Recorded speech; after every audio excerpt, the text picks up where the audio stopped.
Hey everybody, welcome back to Electric Cafe. Today's video is an album review on Talk Talk's 1986 album, Color of Spring. Um, wow, this is kind of an interesting review. This is a big review. I knew it was going to be a good album. I wouldn't say it's been a while since I heard it in full. I've been playing a lot of Talk Talk lately. Not necessarily this album until today, but I've been going through a lot of their music the last couple of weeks. I'll do a link in the bottom. They have two new albums out that I reviewed for Juno's website. One was had collected some of their B-sides, and then the other one has some other demos and a couple outtakes. And for the completist or somebody who's looking to dive into a little bit more in depth Talk Talks period, especially throughout their career. Check out those two new releases. They just got released on vinyl, I think, sometime in the last week or two. I'll put a link to the review, my review online of those two albums. Check them out if you're interested. But yeah, Color of Spring. Let's get into this review. I think going into this album, I wouldn't say this is my least. It's probably my least listened to album of Talk Talk, and it's probably because I have their greatest hits as well, and I play a lot of the other ones a lot, and I think there's like I have their album. It's their greatest hits called Natural History, and it has I think it has four if not five tracks from these eight on that CD. So a lot of times I play that album and forget about a couple of the other albums. So I don't always play this album in a row. I'll always play the greatest hits because it has most of this. If I was to choose one, but that Natural History. The greatest hits is the album before Laughing Stock. So if I want to hear Laughing Stock, excuse me, I'll play all the way. I'll play Laughing Stock in its full, and then I got their early albums as well. But yeah. So going into this review, I knew this was going to be an important album to rate, and I think I have it about where I thought it would be. Considering I do feel like the album kind of peters out at the end a little bit. Maybe an opportunity the last two songs. Um, but I mean, for the first to the first six, I was like, wow, this could be, you know, an album that's really highly ranked, and it kind of petered out a little bit on the last two songs, and then is eight songs a little short for an album, and then one of the eight songs is 3 minute piano for the most part, so really only seven songs, but a couple of them are, well, I think most of them are above 5 minutes, and there's a couple that are 7 minutes. I think three or four tracks of the seven are above 6 minutes. So it's not a short album by any stretch. It's 45 minutes. It's just seven songs with a piano instrument. I'm not going to take away points out of it. But I do keep that in mind. Like it could benefit from another track on here, and I feel like the last track, "Time Is Time," it's a good track, but is it a good enough track to close this album out? I don't. I think they could have rearranged the album a little bit better and probably put, "Living in Another World" maybe last, or maybe even April 5th, and kind of, even though that's a nice track to kind of break things up, maybe that'd be a better track to end on. Although I do really like the instrumental of the last 3 minutes of "Time It's Time." I mean, I just think that the high points, the chorus and stuff in Time Is Time is kind of a little bit of a letdown on what the album sets a tone for, which is really good stuff. First track, "Happiness Is Easy." I mean, what can you say about this track? I mean, there's quite a few tracks on here that are just ear candy. I mean, it's just hitting so many unique instruments, and I won't say unique instruments. It's more about the recording and and of course the playing, but also the, some have sound effects on them, some don't. Um, but just the way they're presented in the song, and um, it's just kind of just ear candy. I mean, it's just like it's just hitting on all kinds of levels. Like, and I won't say like super unique. It's not like there's anything crazy instrument I've never heard before, or something, or something really unusual. But a harmonica here, a horn here, a saxophone here, keyboard here. Um, certain shakers and whatever those things are. Those just a lot of instrumentation, a lot of creativity going on. I'll say that much.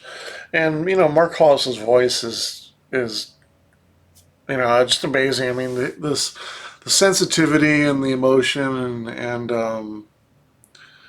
and the power in his voice. I mean, nobody. It's such a unique voice too. I don't know if anybody would say it's a great voice. It's unique by a landslide, though. It's just, you know what I mean. So it's like, I won't argue with somebody whether somebody has a great voice or not. I mean, I get it. It doesn't. It's not like the ideal singing voice. If you were to, but for this, it certainly works. But for him to hit such kind of like an aggressive notes and aggressive words, and then kind of tail off the way he does in the same sentence, it's just like, the yin and yang is just, the extremes are just so unique. Again, I mean, I hate to repeat myself, but it's again, it's one of there's sometimes when there's like a certain genius level, I just don't know how to accurately do him justice and try to describe how his voice is.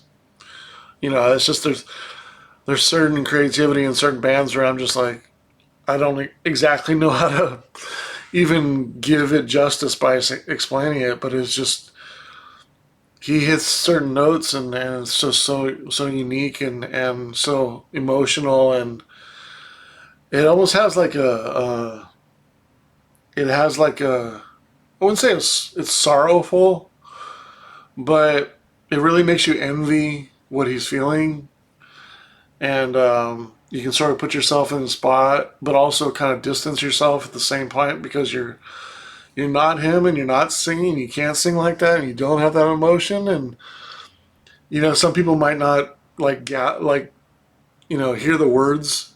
Like, what is he saying? Like, because he whispers on certain things, so sometimes you don't even know fully what he says, but his emotion still comes through.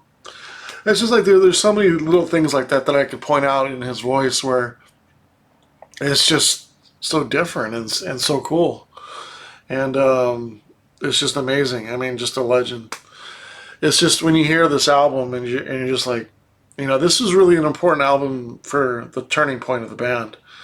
If you don't know Talk Talk Talk or their history, they started out with two albums that had some really good success as sort of a synth pop band and new wave band, and not as big as like Duran Duran or anything like that, but they had some top 40 stuff, some well liked music, but they totally flipped it up on this album and sort of became this alternative rock, that sort of experimental, and there's elements of jazz, and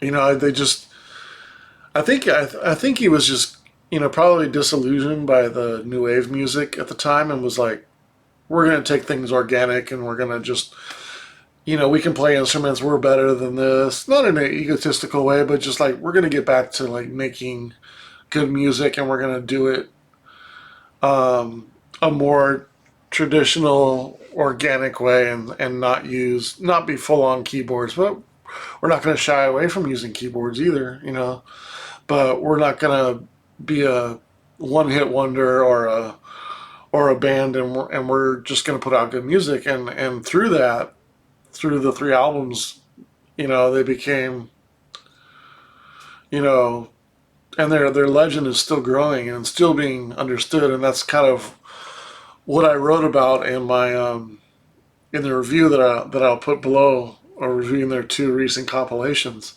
and just of all they inspired, and when you put yourself in context of 1986, like what was out in UK, in 1986, or America, like what was really kind of comparing to this, and there's a lot of stuff out there that kind of certain people were influenced by them, and in a way they may have started Brit pop or alternative rock or alt rock or indie rock or indie, this these albums, and it's funny because when you're that forward thinking like these albums were, like this, and uh, uh, was it Color Spring and Eden, Spirit of Eden, and then Laughing Stock. Those three albums are so highly regarded.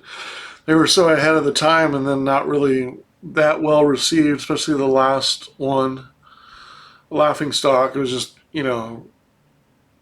with what was going on in the industry, it just kind of fell through the cracks, and people didn't necessarily appreciate it. But over the last 30 years, and then when Mark Hollis passed away a couple years ago, everybody was like, "Wow, man!" Then their music was amazing, and it's just kind of sad that they didn't do albums through the 90s. But I kind of respect that, because it's probably didn't have too much else to say, and felt like they did what they wanted to do, and sort of went their separate ways. And I guess sort of Mark Hollis sort of retired from music in a way, but still kind of delved in it a little bit. But um, yeah, just amazing band, and this album is so important for that change. It's still, I think they still would have been really good though if they stayed as they were and sort of did a new wave band. But I think as you get in the later '80s and the early '90s, like in some ways you kind of had to change to survive. If you were still doing the same music, like Duran Duran even fizzled out by the '90s. Their album, I think it was Liberty in '91, like tanked. That was tanked. Nobody listened to that album.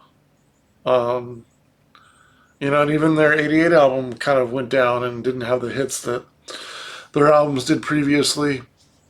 Of course, you had the cult bands, but they did it the right way. They, Depeche Mode and New Order and stuff like that. They still had success through the '90s, of course, but I think that's possibly what sort of took them in a different direction of not wanting to feel like they were kind of tied to a genre, and kind of in a long ways, in a long story short, almost created a genre, right? And that's pretty powerful, and it's even more powerful that it's really hard to categorize their music 30 years later, and that's the greatness that we're still kind of, that people are really starting to really understanding, and trying to place where Talk Talk sits in music history, because of how advanced their sound was for the time, and but at the same time it's very organic and very basic, and it's really not that much different than the Beatles sitting around in a studio, and with a lot of instruments around, and just creatively trying to come up with something. I mean, that was really the sound of it. But his voice and their instruments and their musicmanship kind of was still revolutionary in a lot of ways, people think. And I think the only reason why that is because you look around at what was out during '86 to '91, and you're like, what else sounded like this? And then you're like, this music is really good also, so they are that unique. To lead off an album with Happiness is Easy, I mean, to have the kids singing in the background in it, and horn solo, the acoustic guitar is great, piano, but it's still got a hit beat, it's cool. And this album, what I feel like the difference of this album between Laughing Stock is a lot, if you put all three albums together, like it kind of has a nice blend, a nice curve, because Color of Spring still has some really good uh, beats in it. Drumming. Happiness Easy has a good beat. I Don't Believe in You. Life is What You Make It. Give It Up has a cool beat. Living in Another World has a cool beat. Like, so they're a little bit more into the jazz on this album, and then it sort of goes a little bit more into alternative indie rock, maybe, or something like that. But um, like they were just so many different things. They were so unique for this time in 1986 that this came out. Happiness is Easy. Maybe it's easy to score this track. 4 stars. It's an excellent track. I mean, to have the kids singing in the background and have that be part of the chorus and everything like that. That's just so unusual and so cool and so unique. I Don't Believe in You, second track. I really like this one has a little bit more groove, has a little bit more groove to it, more bass. This one adds a little bit more of a soul element. There's definitely some soul in this album, where that kind of peters out a little bit it's a different kind of soul. This is kind of more like a rhythm and blues soul in here, and maybe some jazz in here. Where later on in Laughing Stock, it's a little bit more indie rock or even folk. I guess even. But here, I Don't Believe in You, and like give it up and Happiness Easy. A little bit more soul in here. I really like the solo guitar in I Don't Believe in You. One thing I wanted to point out on this, and I have a note on it here, says, let's find a unique sound point. And basically what that note was for me was saying that, like, it seems like what they do is when they're like, okay, well, we're going to throw a solo guitar in here. Let's get the right tone of that guitar, whatever we want to do that effect so it stands out, and then let's try it. Because it's not like just like, okay, well, we got this guitar and we're going to use this guitar and we're going to use this guitar on the whole album. They're like, no, okay, even if it's the same guitar, we're going to make it sound totally unique and make it stand out in the song. And that's what really I wanted to say by find a unique sound point. It's like a lot of the solos and a lot of the sounds are like, let's do something different with that. That like, let's not just do a drum fill in here. Let's make it unusual. Let's not just put a keyboard atmosphere over here. Let's do it differently and make it rise and build like a swell. And it's like everything that they're thinking of doing, it's so natural. But when you think about it, like, it's like, oh, okay, that's not just a shake on that. It's like it's not just a normal rhythm pattern. They're doing a few little accents, using a couple different sounds, and it really kind of elevates everything. Like what I was saying earlier about this album being ear candy, is because there's just so many like timbers, kind of and coloring in the album that kind of create like a kaleidoscope of sound. It's really unusual, and that you only get that from. I wouldn't say only. I mean, electronic music tries to replicate that, and the best thing you can say about electronic music is it sounds organic, and that's always been the strive to make electronic music and keyboards and stuff like that sound real, and this is as real as it gets. Right? They're all sitting around in a circle in a studio with a bunch of instruments laid around, and they're playing around with some ideas and turning them into songs. And I mean, it's just again, it's like a kaleidoscope of sound. You're just like everything in the sound spectrum is just really fantastic. Like this and not just the engineering, the panning and the spectrum, the stereo spectrum is filled up, but it's just everything is just hitting like crescendo, and okay, there's low in here, let's put some high in here, there's a medium in here, let's sort of balance it out with highs, and just everything is like so well rounded. It's just an awesome album, in so many ways. Sound wise. I Don't Believe in You, I got 3.5 stars. Really very good song. One of the singles, Life's What You Make of It.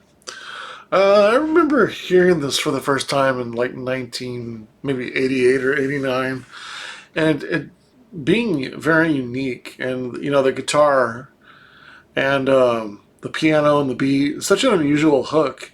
And the song is fairly basic. I mean, it is very straightforward, and then it goes to the chorus. But it just digs into you. And it's just really catchy. And it's funny when I was listening to it, I was like, what am I going to score this song? Because it is kind of basic, but it's just really catchy and such a unique kind of hook. And I was just like, I have to give it 4 stars. It's an excellent song. Like I can't fault anything about it. It's just a really good song. It's 4 stars. Um, then I got April 5th. Solid song. Horns, pianos. Um, I got 3 stars. It's a really good song. Then you got Living in Another World. Mark Hollis's voice is just amazing on this. I really like the changes in this song. The bridge, and then it adds the vocals from the girl in the background. Um, Harmonica in there. It's soulful. It's got some funk in there. The piano just totally makes the song. Um, I really feel like I had to critique the song though, and I gave it 3.5 stars. I was close to making another excellent song. I was really close, but I felt like it wasn't as good as Happiness is Easy or Life is What You Make of It. Like it's close though. Then Give It Up, another really strong song, 3.25 stars. Chameleon is it's kind of the 3-minute piano track. It's got a little bit of singing on it, not much. Doesn't really do too much. I have it as a good track. I have it as 2 stars. I can't say it's a bad track. Can't say it's a really good track, but it's good for what it does. It feels a little out of place on this album, though. I will say that. Considering how good the first 6 songs are, and then it goes to this, and then there's one track, you would think that last track is really just going to knock it out of the ballpark, and it just doesn't. Time is time. Just the chorus is kind of subpar. The verses are good, and that's what makes the choruses kind of subpar, because it builds up through a quiet song before it. The chorus is good. It's a long track because it's like 7 minutes long. You feel it's going to build up. The chorus just kind of a little bit of a letdown, but I really do like the last 3 minutes or so of the instrumentation and everything like that, even though it's a little bit repetitive. I got a good song. It's a good song though. I got 2.5 stars. I can't knock it, but I just can't really say it's a very good song. And I don't necessarily feel like it's a strong way to end the album again. But yeah, that's my overall good. I kind of mentioned a lot of it. A lot of my overall views within all that conversation that I had about it. But when I look at the ratings of the tracks and add up that score, so I got 25.75 stars divided by 8 tracks. That's a really strong 3.21. So it's definitely above a very good album, very good score. 3.50 would sort of be in the 80s. So I know there's one track on here that's a 2, that's a short song. So I'm not gonna necessarily, give the album or hurt the album because of that rating on that track. Without that one, it's even higher. So taking out that track, and considering there's only 7 tracks, though, I do feel like it's a little short. Like I feel like they could have another track, but I don't feel like I'm hurting the overall score by saying that, and I'm not going to deduct any points for that. But it is in the back of my mind. If I compare this album to something else that's in the similar score, this does feel like an extended EP for me, or a short album. It does feel like that, even though the album's 45 minutes. But again, that's not going into my rating.